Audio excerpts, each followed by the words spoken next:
terra onde eu nasci. Quase morri de emoção, vi tantas casas caídas e a madeira apodrecida. Dos berços onde eu tive vida, só resta poeira e torrão. Armazém de cereais hoje não existe mais, que dos antigos currais só resta o velho morão. Para lá não volto mais, para não maltratar meus pais, que o tempo ruim é quem traz tristeza e derroração. Isso aqui eu ofereço a Lula e a toda a família.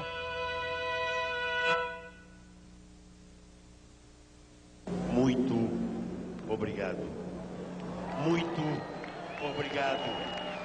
Muito obrigado por vocês existirem, porque sem vocês eu não seria ninguém e não teria chegado aonde eu cheguei.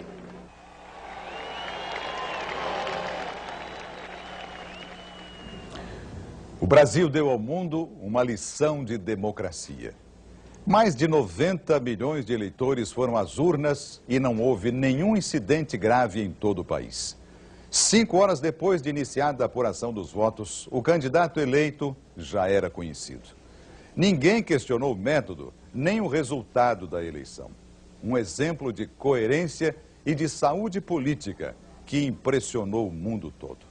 Um menino pobre do Nordeste chegou à presidência da República. O nosso presidente, Luiz Inácio Lula da Silva! Foi uma jornada muito dura e que eu não chegaria aqui se não fosse a garra de vocês, a competência de vocês e a credibilidade que vocês depositaram em mim.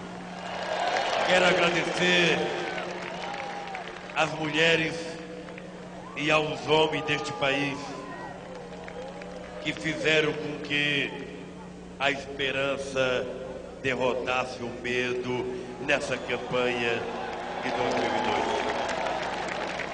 Eu estava dizendo a vocês que até agora as coisas foram fáceis.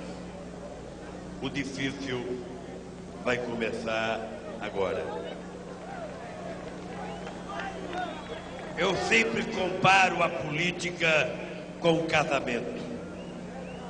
Quando a gente está apaixonado, que a gente quer casar, a gente senta com a nossa namorada e a gente fica alimentando os nossos sonhos, discutindo o que a gente pode fazer.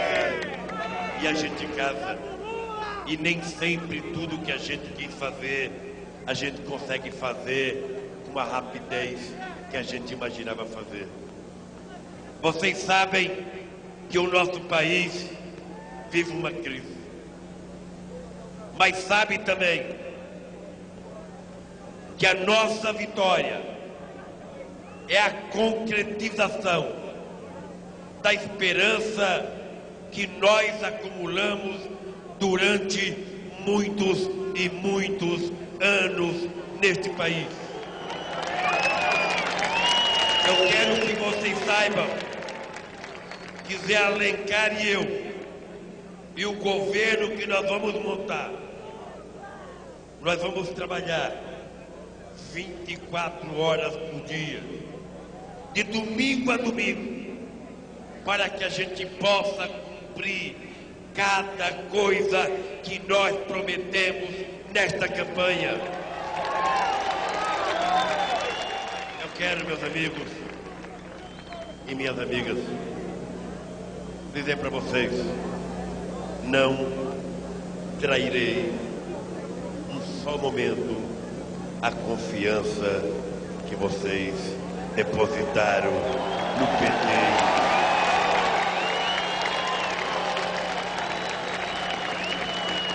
Aconteça o que acontecer, vocês serão a minha referência.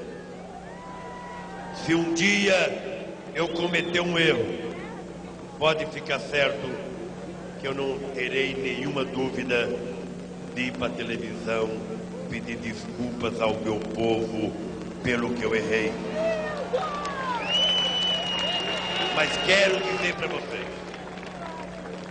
que vou fazer o esforço maior que um ser humano pode fazer para que a gente possa fazer o nosso povo voltar a sorrir, devolver a alegria, devolver a esperança, fazer a economia voltar a crescer, gerar a riqueza para gerar os empregos que tanta gente precisa nesse país. Eu quero terminar porque aos 57 anos o coração vai ficando mais cansado. E eu quero dizer para vocês, muito obrigado.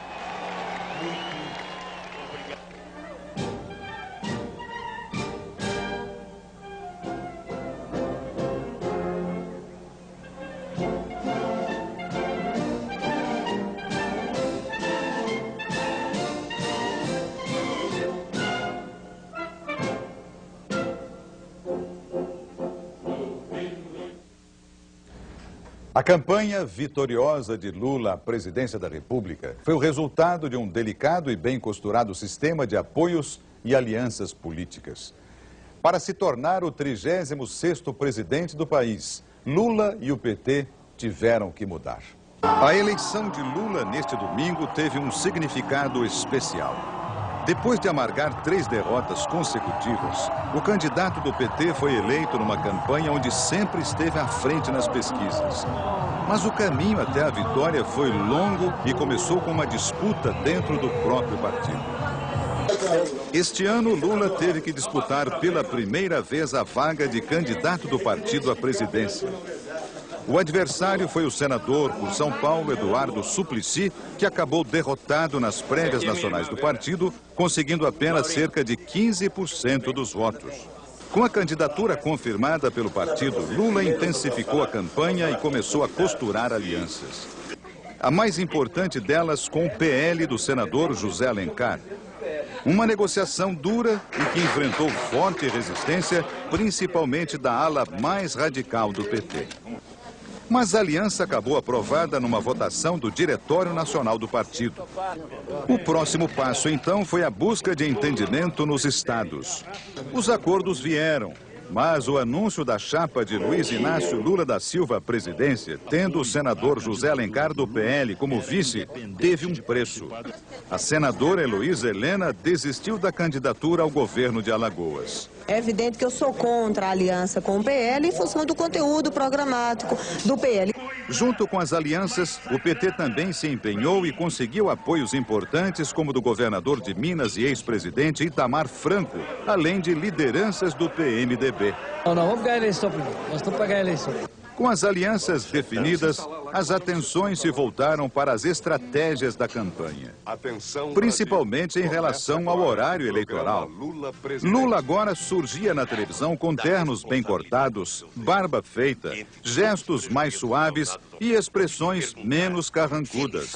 Nos discursos assume compromissos importantes como o respeito aos contratos e aos acordos internacionais, além da garantia da manutenção da estabilidade econômica. Vamos honrar todos os compromissos assumidos pelo governo brasileiro. Vamos manter a inflação sob controle e as metas de superávit primário que forem necessárias. Nas falas de Lula, as palavras como tranquilidade, acordo e carinho passam a ser frequentes. Esse novo Lula é apelidado por ele mesmo como Lulinha Paz e Amor.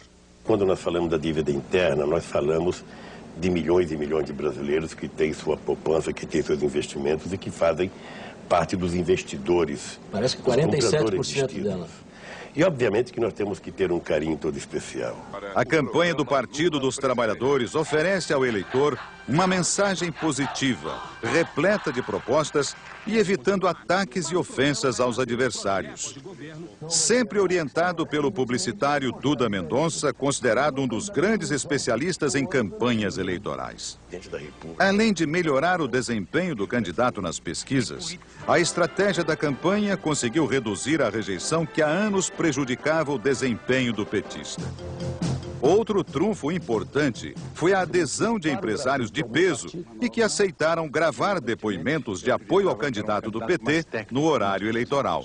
Hoje, eu tenho a certeza de que nós precisamos de um político, de alguém que é capaz de unir o país, capaz de estabelecer planejamento, propostas e juntar todo mundo em torno da realização delas.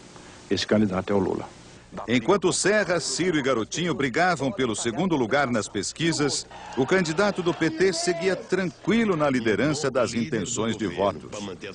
Mesmo com uma larga vantagem em relação aos outros candidatos, Lula, ao contrário dos seus antecessores Collor e Fernando Henrique, foi a todos os debates do primeiro turno. Sempre preocupado em passar uma mensagem de otimismo e esperança. Eu quero dizer, gente, esse Brasil não quebra, não está quebrado e não vai quebrar. Esse país tem condições de sobreviver. Nós já passamos por crises e mais crises e esse país sobrevive porque ele é muito grande. Tem uma extraordinária base empresarial, intelectual, tem um povo maravilhoso. Acha que nós vamos quebrar? Vai quebrar se os governantes forem frágeis e fracos. O bom desempenho na campanha eleitoral por pouco não deu a vitória a Lula logo no primeiro turno. Boa noite. O segundo turno da eleição presidencial já começou. Lula do PT enfrenta o tucano José Serra. O bom desempenho de Lula alavancou as votações do partido em todo o país, garantindo a vitória de vários candidatos e dando ao PT a maior bancada da Câmara Federal. No segundo turno, o petista, mais uma vez, saiu na frente. As pesquisas mostravam Lula com cerca de 60% das intenções de votos. Para tentar diminuir a diferença, Serra passou a atacar Lula. E em um dos momentos mais polêmicos de toda a campanha, o candidato do PSDB colocou no ar um depoimento da atriz Regina Duarte, dizendo que tinha medo do PT. Tô com medo. Faz tempo que eu não tinha esse sentimento. Porque eu sinto que o Brasil, nessa eleição, corre o risco de perder toda a estabilidade que já foi conquistada. Os ataques a Lula não tiveram efeito e até ajudaram a consolidar a liderança do petista, que foi também conquistando a confiança de setores que antes não enxergavam com bons olhos. Eu nunca votei no Lula, então, mas agora eu achei que não dá medo, não. A gente não sabe o que será o governo, mas os sinais que a gente tem é de que possivelmente nós vamos poder participar, poder ter voz e lutar para ver o mercado crescer, gerar riqueza e gerar emprego. O candidato do Partido dos Trabalhadores acabou mantendo uma larga vantagem em relação a Serra durante todo o segundo turno, até conquistar a vitória neste domingo.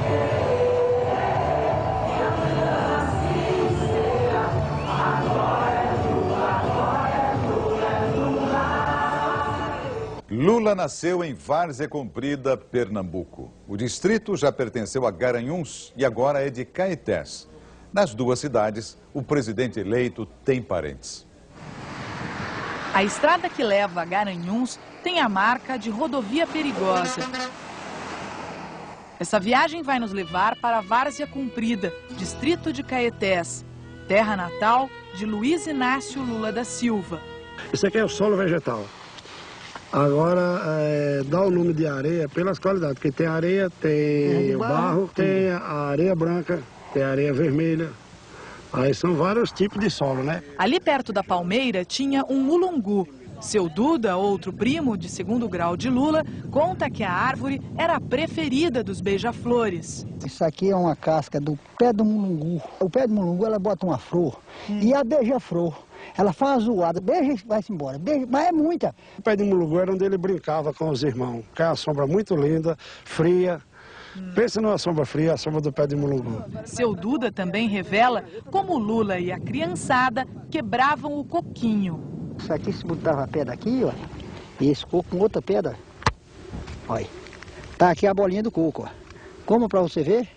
Isso é bom? Bom, bom, não ofende a ninguém. Isso é obra da natureza, criada, Deus fez. É gostoso. A casa onde Lula nasceu não existe mais. O primo Zé Moura nos levou até o sítio de Dona Maria. A construção é típica da região e recebe o nome de Meia Água por causa do telhado. Se você ver ou pegar todas as casas daquela época, era assim, era a meia água, que a gente chamamos que é a casa que cai água para um lado só. Aí tem essa parte aqui que é a sala, tem aquela lá que é o quarto, essa parte lá onde entra para o quarto. Essa parte aqui da frente é onde ficava, né, a cozinha. Aqui só andando abaixado. Aqui você para passar de uma porta para outra só passa abaixado. O 8º filho da família Silva teve uma infância difícil. Trabalhava na lavoura, não frequentava escola e o pai tinha deixado o Agreste para tentar a vida na cidade grande. Dona Eurídice ainda viveu no sítio durante 5 anos. Depois, também migrou para São Paulo, fugindo da fome e da seca. Deixando Pernambuco na década de 50 não era fácil para nenhum nordestino. E para a família de Lula também não foi diferente. Depois de vender o sítio e andar 1 quilômetro, eles chegaram até este casebre, que na época era uma mercearia. Aqui ficaram esperando durante um dia o caminhão de pau de arara. Perto daqui fica o sítio de outro parente de Lula. Dona Corina tem cartaz do sobrinho bem na fachada. Ela nos recebe de lenço na cabeça e sorriso largo. Sempre cuidou das crianças e lembra que Lula era o mais obediente dos filhos do irmão. Bom menino. Era bom menino. Ele era, bom, ele era do trabalho dele, do estudo, né? Obediente a mãe e o pai, né? Era bom menino. Quem era, né? Pra ser hoje, não é? Aí a gente fica... A senhora tem orgulho? Tem. Lula demorou mais de 30 anos para voltar a Garanhuns. Na campanha de 89, lá estava a tia Corina, junto da parentada. Quando Lula percorreu o Brasil com a caravana da cidadania, mais uma vez passou por Garanhuns e reencontrou os Silvas. Lula também passou pelo restaurante de Zuleide, que não é Silva, mas tem orgulho do conterrâneo. Ela só esteve 3 vezes com Lula e foi suficiente para ganhar um lugar de destaque no restaurante. A simplicidade, o caráter, né?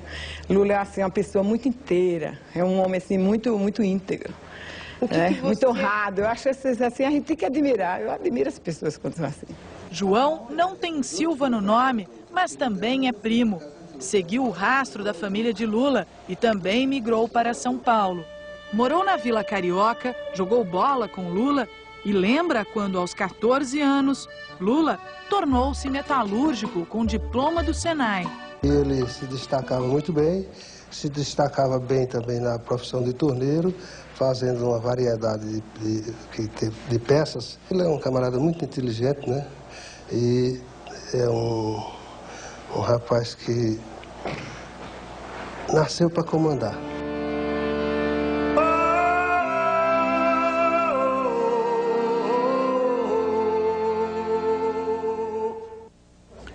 Quando migrou com a família para São Paulo, Lula trabalhou de engraxate, fez entregas e aos 14 anos conseguiu o primeiro emprego com carteira assinada. Foi na metalúrgica Vilares. Pelas mãos do irmão mais velho, Frei Chico, Lula ingressou no Sindicato dos Metalúrgicos e virou o maior líder da classe trabalhadora no Brasil. Dão hoje uma demonstração de que se alguma coisa tiver que mudar nesse país, vai mudar a partir dos metalúrgicos para vencer. Foi num palanque montado num pequeno estádio em São Bernardo do Campo que os brasileiros conheceram Luiz Inácio da Silva, o Lula. Está na hora de parar! Todo mundo para outra vez! Era o final dos anos 70. O Brasil vivia sob a ditadura militar. Não havia eleições diretas para a presidência. Presidente do Sindicato dos Metalúrgicos de São Bernardo, Lula levou a categoria à greve em pleno regime militar. A história de Lula começava a fazer parte da história do Brasil. Lula nasceu no sertão de Pernambuco. O pai deixou a cidade quando Lula era pequeno e veio tentar a sorte no sul. Sem notícias, a mãe de Lula, Dona Eurídice, decidiu seguir a mesma trilha. Vendeu o pouco que tinha, pôs os 8 filhos num caminhão pau de arara e depois de 13 dias de viagem chegou a Santos. Descobriu que o marido tinha outra família. Entre os meninos de Dona Eurídice, Lula era o caçula. Começou a ser alfabetizado com 10 anos de idade. Muito cedo, começou também a trabalhar. para ajudar no sustento da casa. Ele carregava a roupa de um tintureiro, entregava roupa, ele engraxava sapato. Mais novo ainda, ajudava eu a vender tapioca, aquelas coisas lá que a gente vendia na saída da barca lá em Santos, lá para tentar ganhar alguma coisa. Ele sempre teve uma atividade vinculada ao trabalho, desde pequeno. Era uma situação muito difícil. Não era todo dia que tinha carne para se comer, não. Já na região do ABC, Lula foi trabalhar como metalúrgico. Fez curso técnico como torneiro mecânico. Virou diretor do sindicato no início dos anos 70, por influência do irmão Frei Chico, que era metalúrgico e militante comunista. Mas Lula não se interessava por política partidária. Lula gostava nesse período de dançar, de jogar bola, essas coisas, né? Ainda sem barba, Lula começava a ocupar espaço no sindicato. Antes da barba, o bigode. E um apelido que não pegou, mas que os velhos companheiros do sindicato não esquecem. No começo era Taturana, que tinha um bigode bem avantajado quando ele ainda trabalhava na Vilares e veio para cá. Quando as greves estouraram, Lula já era o presidente do sindicato. O líder sindical que desafiava os patrões e o regime militar e entusiasmava pessoas como Hermílio, um dos milhares de metalúrgicos que lotavam as assembleias do ABC.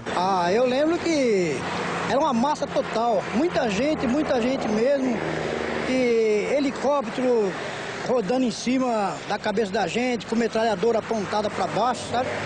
E a gente ficava meio emocionado por ver tudo aquilo e saber que lá em cima do palanque tinha um homem muito corajoso. Mas aqueles não eram tempos românticos. Naquele tempo não havia nada de romântico. Havia sangue, havia dor, havia separação para sempre, havia, sobretudo, dificuldade de encontrar um caminho certo e de ver a luz no fim do túnel. Nós todos andávamos à procura, à busca. Em 1980, Lula foi preso. O regime decidiu intervir no sindicato. Lula foi solto depois de 31 dias e recebido com festa na volta para casa. Vou continuar brigando, primeiro, para restabelecimento da democracia desse país e vou continuar brigando para que os trabalhadores conquistem aquilo que eles reivindicavam e que o governo não entendeu, patavina nenhuma, que os empresários não entenderam. Lula se aproximou de intelectuais e de brasileiros que voltavam do exílio com anistia. No início dos anos 80, liderou a criação do PT. Para surpresa de muita gente, Lula queria ser mais do que um líder sindical. Ele tinha uma tal desconfiança da política estabelecida, dos políticos dito, entre aspas, profissionais, etc., que eu não imaginava que ele fosse por esse caminho. Eu achava até que ele poderia vir a ser um líder revolucionário, mas não necessariamente um político. E a mudança dele para a política, que foi gradual, foi realmente uma excelente surpresa para mim.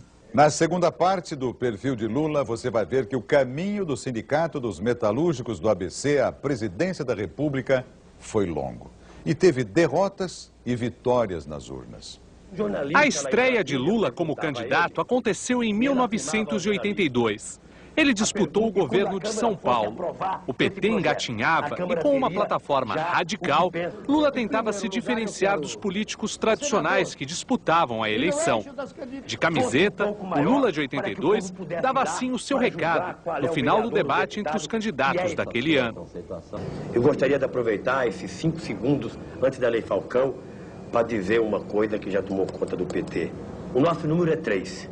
Então, companheiro trabalhador, vote no 3, porque o resto é burguês. Lula perdeu a eleição, mas 2 anos depois, lá estava Lula no palanque. Ele liderou o primeiro comício da campanha que reivindicava a volta das eleições diretas para presidente. A mobilização pelas diretas já reuniu 4 milhões de pessoas em comícios com gente de todos os partidos. Em qualquer discurso que nós possamos...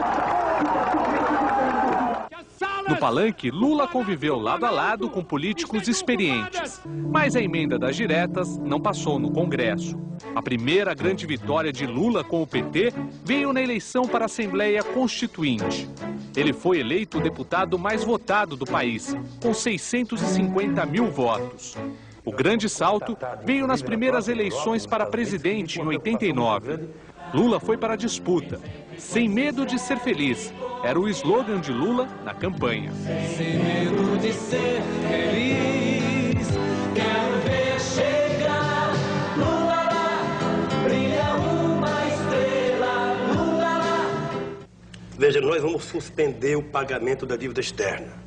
Lula surpreendeu políticos tradicionais e chegou ao segundo turno contra Fernando Collor. Mas a imagem do líder sindical ainda assustava os patrões. Empresários prometiam deixar o Brasil se Lula ganhasse. Havia também resistências fortes na classe média mais conservadora. Eu costumava dizer nos palanques, porque as pessoas me perguntavam, que a classe média tinha medo de mim. E eu perguntava o que é ser classe média? É ter uma boa casa, ter um carro, geladeira, televisão, ir à praia de domingo, tomar uma cervejinha, almoçar num restaurante de vez em quando com a família, jantar. Ora, isso é para todo mundo. Nos últimos dias de campanha, Lula cresce e encosta em Collor, que liderava todas as pesquisas. Collor recorre a ataques contra a vida pessoal de Lula. A chance de vitória de Lula escapa no último debate. O deputado do PT, no dia 29 de dezembro de 85, concede uma entrevista à Folha de São Paulo e diz assim: Lula defende até a luta armada. Eu sou contra a luta armada. Eu sou contra a violência. Eu não sei se a Câmara conseguirá pegar algumas ações dos tranquilos seguranças dele, que parece mais um grupo de paramilitares agredindo de toda e qualquer sorte jornalistas, crianças, como essa foto aqui, de crianças deitadas no chão. No dia da votação, Lula recebe os jornalistas para um café da manhã. A imagem dele votando para presidente iria se transformar numa das marcas registradas das eleições presidenciais depois da volta da democracia.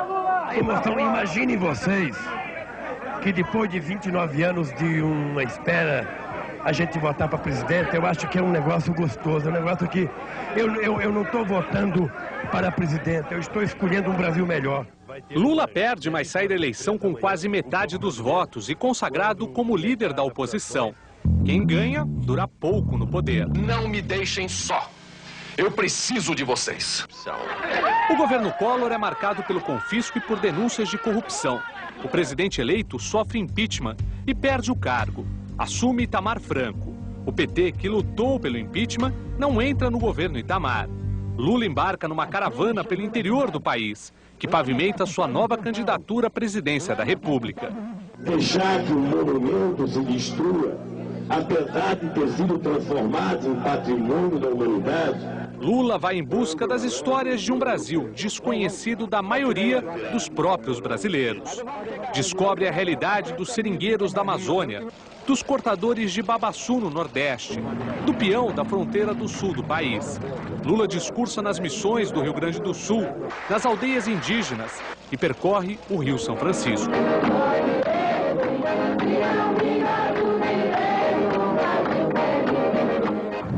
Mas enquanto Lula viaja pelo país, o sociólogo Fernando Henrique vira ministro da Fazenda, cria o real, derruba a inflação e vira candidato à presidência numa aliança do PSDB com o PFL.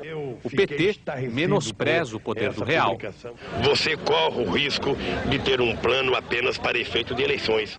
Lula, que no início da campanha era o favorito, assiste à ascensão de Fernando Henrique, impulsionado pela nova moeda.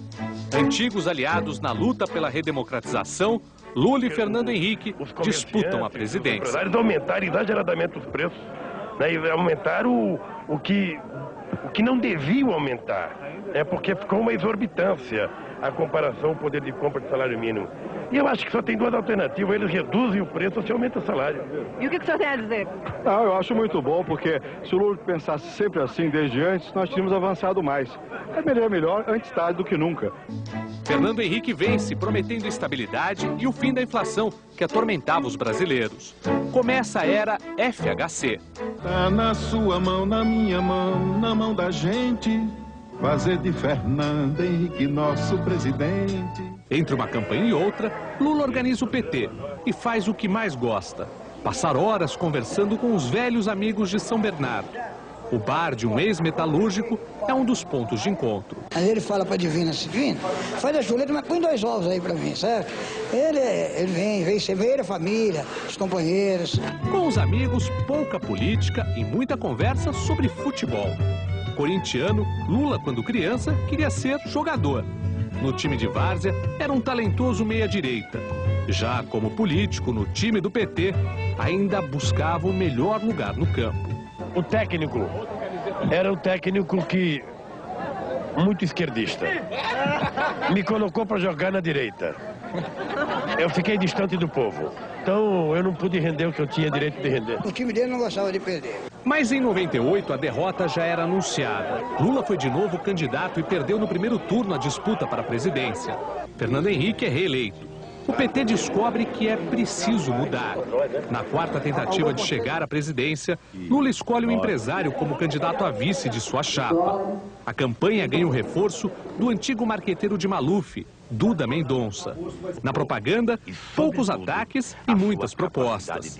O candidato entra na onda, Lulinha, paz e amor. O Lula, o movimento sindical, o PT se adequou aos novos tempos. Lula lidera a campanha desde o início. Recebe adesões de empresários. Promete um governo de crescimento e entendimento. Como dizem alguns colegas nossos da academia, justamente, é verdade que do ponto de vista rigorosamente ideológico, digamos, uma proposta mais radical de socialismo, etc., o Lula desbotou. É o verbo que se costuma usar. Quer dizer, o Lula desbotou, não está mais aquele vermelho radical, etc., né? Mas isso não significa que os princípios, que é o que realmente importa, os princípios tenham mudado.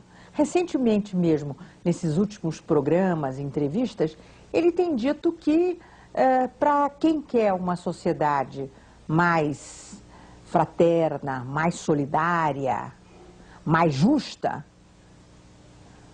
tem um parentesco muito próximo, e no caso dele sanguíneo mesmo, com o socialismo, com os grandes ideais e os princípios do socialismo.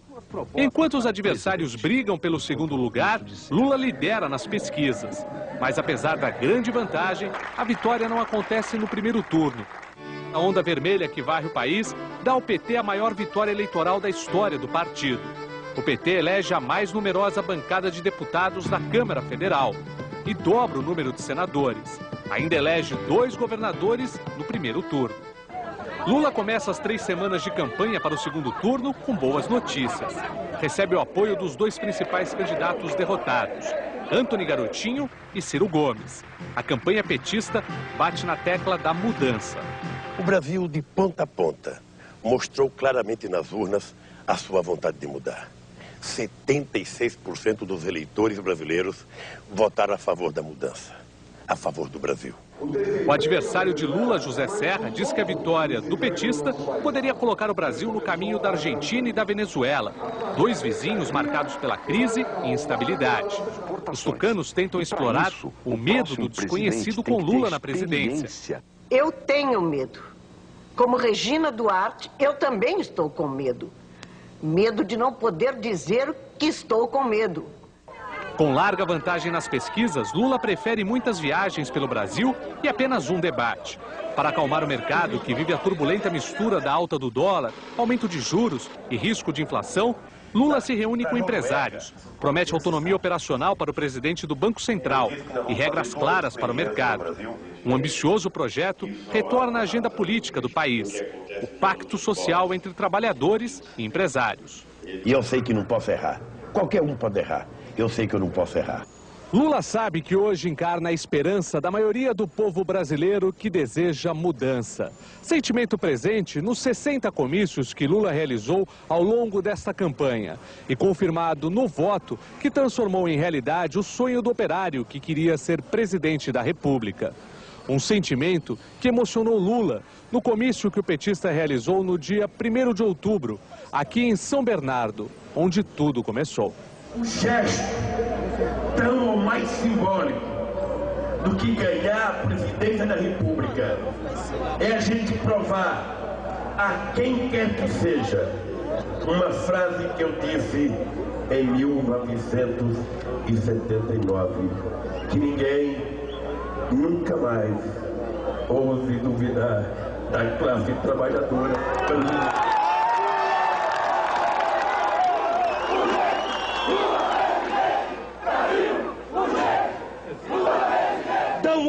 uma demonstração de que se alguma coisa tiver que mudar nesse país, vai mudar a partir dos metalúrgicos do ABC.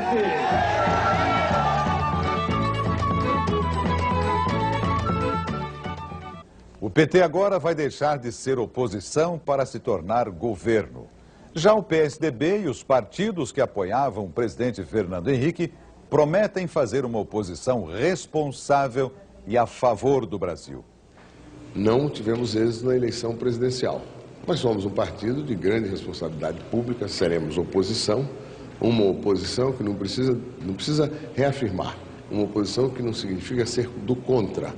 Nós não somos, ao contrário do partido do nosso adversário vencedor, um partido do contra.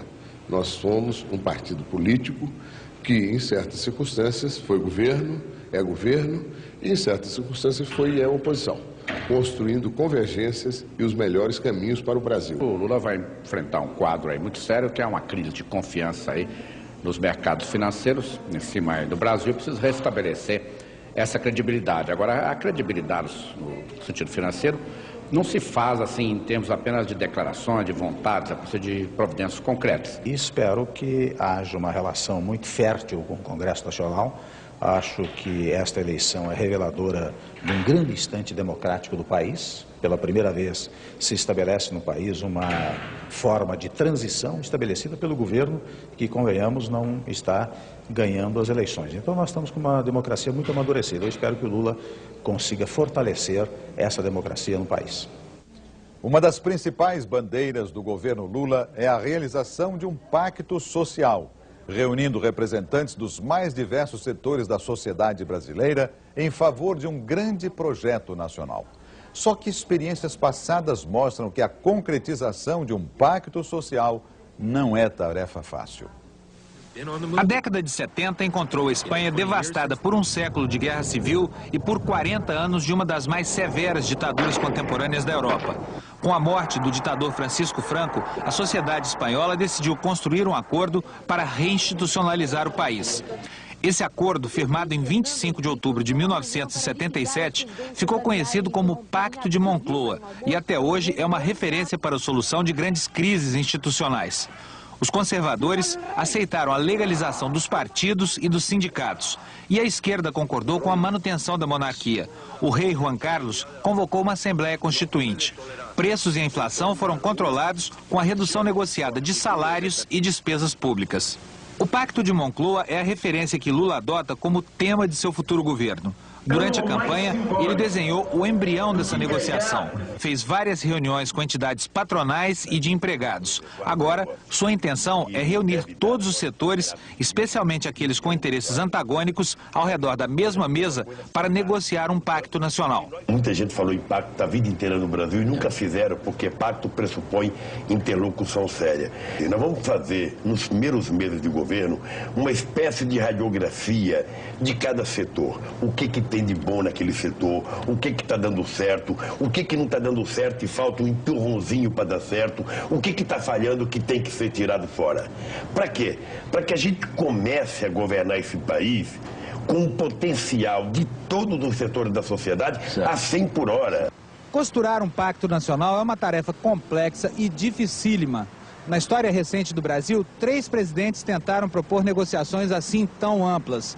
Mas as experiências mais bem-sucedidas não passaram de acordos entre segmentos da atividade econômica representados nas câmaras setoriais. A primeira tentativa foi patrocinada pelo ex-presidente José Sarney. O país estava atolado em uma inflação de 80% ao mês.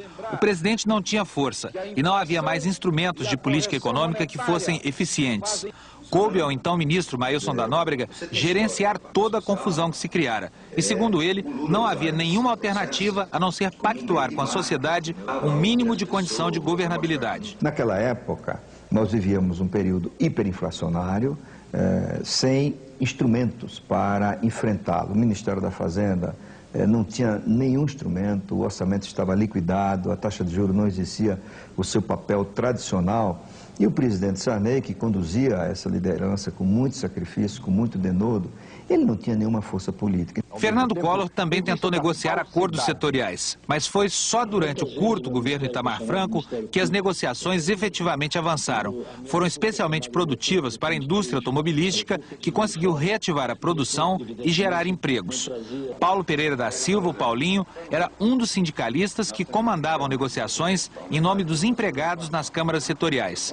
Ele acredita na eficiência dessa instância de negociação, mas não crê na viabilidade de um amplo pacto social. Que se a gente começasse talvez uma discussão por setor de produção, ou seja, de pegasse cada uma das cadeias produtivas e discutisse como é que faz para fazer com que essa cadeia produtiva possa desenvolver, crescer e dar emprego, talvez seja mais produtiva do que você tentar colocar toda a sociedade numa sala, juntar aí 100, 200 pessoas da nossa sociedade e tentar fazer um entendimento, porque aí vai ficar muito discurso. O sociólogo e historiador Roque da Silva, um dos coordenadores da campanha petista, explica que o formato da negociação começa a ser definido em dezembro.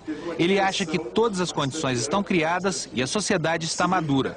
É importante envolver o conjunto dos atores sociais vivos, representativos da sociedade, para que todos possam, em conjunto, elaborar, definir as políticas, e aí tem que ver a implementação e como envolver o conjunto dos atores sociais. Mas a ideia de uma negociação tão ampla assim não entusiasma o ex-ministro Maílson da Nóbrega. Segundo ele, pode-se perder um tempo precioso e ainda ser gerada uma tensão com o Congresso. Isso contém, no mínimo, um risco, não é, de tensões institucionais. Por exemplo, recrutar um grupo de pessoas da elite escolhidas, não se sabe por que critério, para discutir questões nacionais e em que medida isso será um instrumento de pressão para que o Congresso aprove aquelas medidas, porque o Congresso tem uma representatividade muito maior, porque ele foi escolhido pelo povo. O sindicalista Paulinho concorda que há muitas dificuldades a vencer. Ele cita como exemplo pautas de reivindicação como esta que a CUT está encaminhando em nome de sindicatos de metalúrgicos. Entre outras coisas incompatíveis com a situação econômica do país, a CUT quer um gatilho para a reposição automática das perdas salariais sempre que o INPC atingir 3%. O presidente da Força Sindical, no entanto, acha que é preciso colaborar com a negociação pretendida pelo novo governo. Do nosso lado tem muito pouca coisa para ceder. Eu acho que num primeiro momento a melhor coisa seria de ter um pacto pela governabilidade e depois a gente tentar se entender em cada um dos ramos de produção e do país. Os empresários estão entusiasmados com a perspectiva aberta pelo PT. Apostam na negociação como saída para a crise econômica e prometem contribuir para a realização do pacto proposto pelo presidente eleito. Há um grau de entendimento, de construção política desses últimos anos muito positivo. E nós vamos estar com o governo que aí estiver para fazer aquilo que tem de ser feito. Um presidente da Silva. Faça um teste. Dê uma olhada na lista telefônica ou pesquise no lugar onde você trabalha. O que mais tem no Brasil é Silva. Até presidente já teve com esse nome. Arthur da Costa e Silva e Jânio da Silva Quadros, assim como Lula, faziam parte da enorme família Silva do Brasil. O significado vem do latim: floresta, mato, selva. A origem é portuguesa, mas foi do outro lado do oceano que o nome virou sinônimo de povo. Meu nome é Marcelo Silva Domingos. Meu nome é Leila de Lourdes da Silva. Meu nome é José Ricardo Silva. Meu nome é Wilton da Silva Vieira Júnior. Meu nome é Rafael da Silva. Meu nome é José Pereira da Silva. Este é um dos poucos brasileiros que conhecem detalhes do próprio nome. Professor de filologia, ciência que estuda a língua, José explica que o Silva surgiu quando os judeus convertidos ao catolicismo abandonaram o sobrenome de família para escapar da Inquisição. Comum na Península Ibérica, veio para o Brasil junto com os portugueses e se popularizou quando os escravos passaram a adotar o nome dos donos. Esses dois fatores fizeram com que, no Brasil, o nome Silva se tornasse mais frequente do que em Portugal, seguramente, do que na Espanha, com certeza. O Brasil Brasil nunca teve o cuidado de somar o número de pessoas registradas com este nome. Mas ao conferir a quantidade de páginas que os Silvas ocupam nas listas telefônicas, é fácil garantir que não há outro sobrenome mais comum no país. Só para se ter uma ideia, apenas aqui no Rio, quase 2.600.000 pessoas carregam o Silva na certidão de nascimento. O sobrenome é tão popular quanto democrático. Faz parte da vida de pessoas anônimas, mas também de famosas.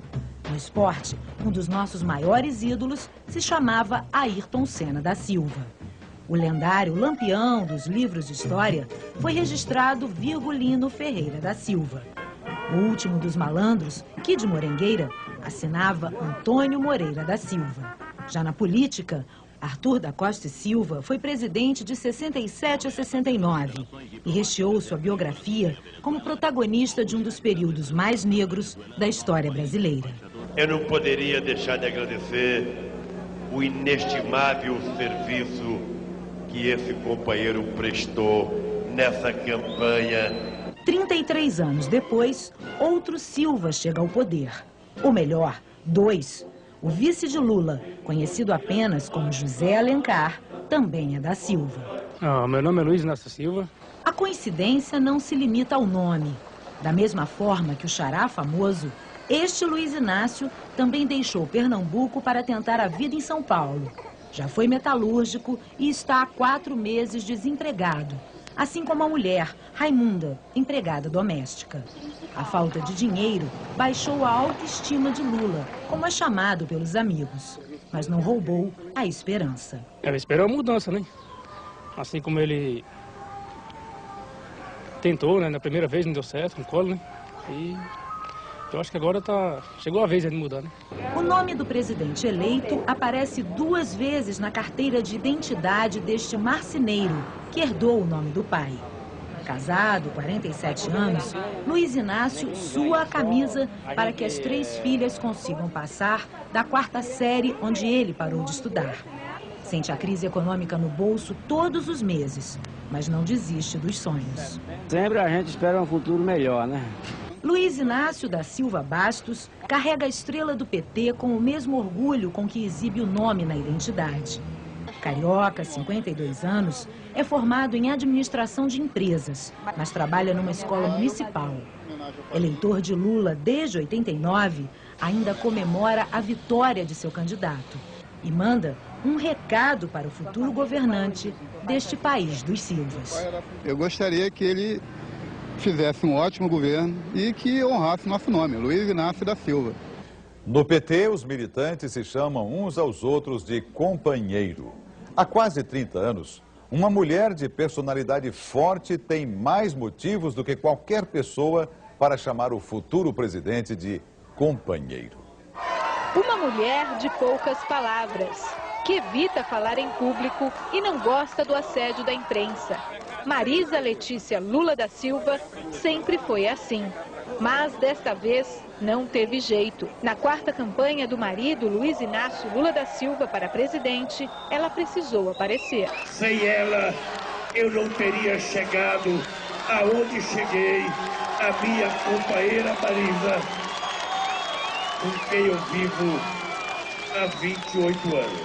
A Marisa foi bem companheira mesmo dele, sabe? Eu acho que ela é ponta firme. Eu conheci ela bem simples, hoje eu vejo ela lá no palanque, lá no auge, no pico máximo, né? Eu acho maravilhoso. Clara Scharf, militante do PT e responsável pelo movimento das mulheres nestas eleições, diz que Marisa sempre soube se impor nos momentos decisivos. Ela impôs na agenda do Lula que o domingo o Lula não podia ter agenda em lugar nenhum. Era o dia que eles tinham que ficar juntos com os filhos, com os netos. E isso ela exigiu da agenda e garantiu, viu? Ninguém conseguiu contestar.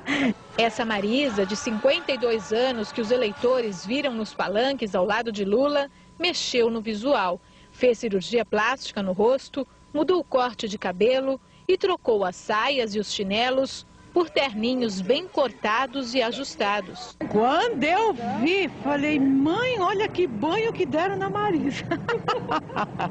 Mas a elegância não tirou a simplicidade desta nova personalidade. Ela pode fazer o que ela for, ela não vai mudar, sabe por quê? Porque ela é simples. Dona Yolanda, que acompanhou o crescimento de Marisa, diz que a timidez vem desde quando ela era criança. Não foi moça assim dessa estabanada, não. O terreno onde viveu a família da primeira-dama hoje é ocupado por um prédio. No quintal de casa, as amigas relembram histórias da infância. Quando ela amassava abacate, pingava limão, e quando nós via ela com o pratinho, nós corria tudo em volta dela para dar abacate para nós. E também a morte do primeiro marido de Marisa, um taxista que foi assassinado. Aqui era um mato assim, mataram ali. Ela quase perdeu o Marcos. Nossa. Quando ficou viúva, Marisa estava grávida de 4 meses. Quase 2 anos depois, conheceu Lula. Foi amor à primeira vista. Quando chega essa loira na minha sala, eu sabia que ela era viúva. Aí eu falei, puxa vida, eu preciso dizer que eu sou viúvo também. Ele pegou, deixou cair a carteirinha dele no chão para mostrar, para eu pegar e ver que ele era viúvo. Em 7 meses, se casaram na Capela Santo Antônio, em São Bernardo do Campo.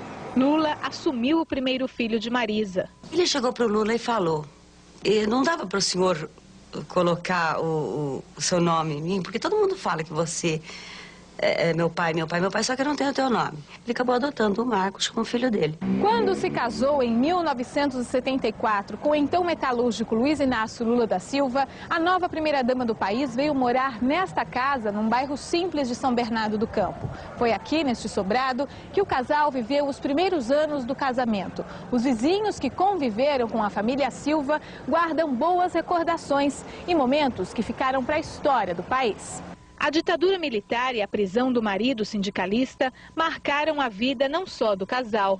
Chegou um carro, encostou aqui como vocês encostaram, saíram uns caras com uma metralhadora.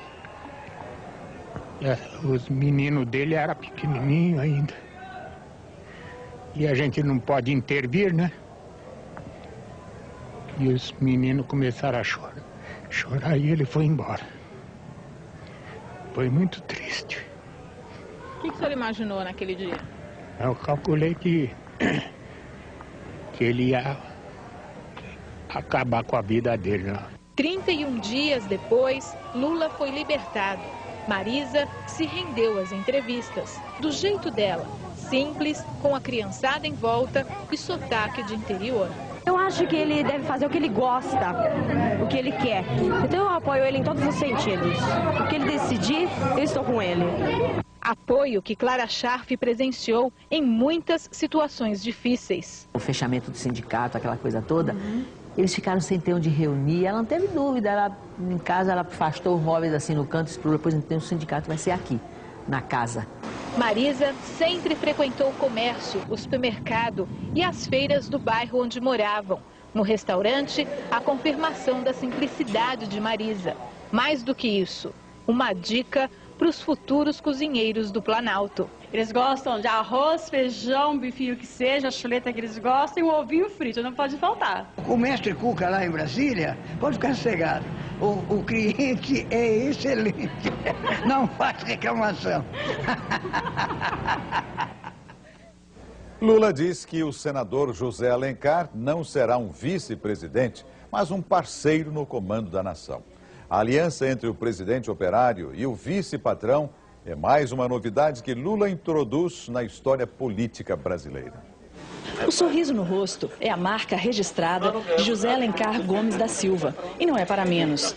Nascido na localidade de Tamuri, município de Muriaé, Minas Gerais, o 11º de uma família de 15 filhos chegou longe.